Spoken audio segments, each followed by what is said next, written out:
Kraljevstvo stroj profesionalno proizvode plastične vrećice stroj.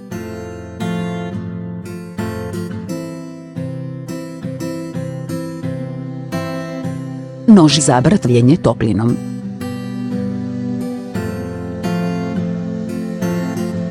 Toplinsko brtvljenje, toplinsko rezanje.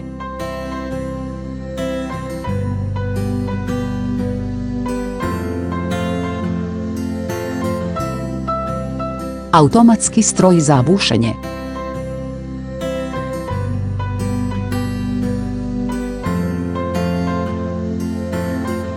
Kolut film.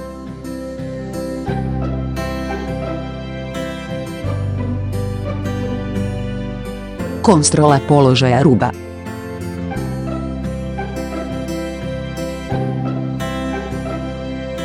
Brzina 250 vrećica u minuti.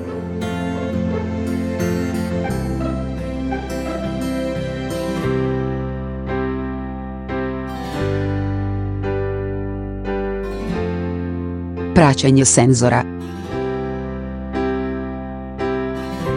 Stroj za plastične vrećice također može proizvoditi LDP vreću, HDP vrećicu, biorazgradivu vrećicu.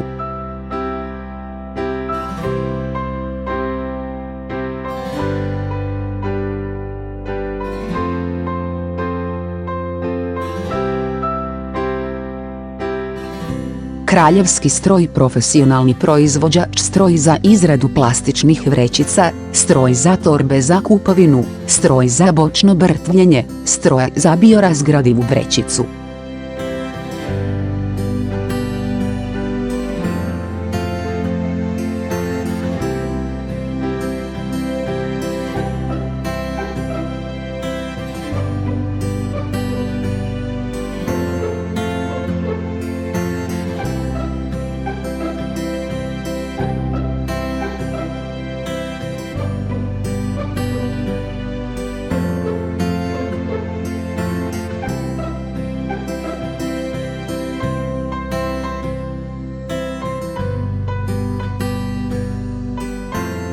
Pozdravljamo vaš upit.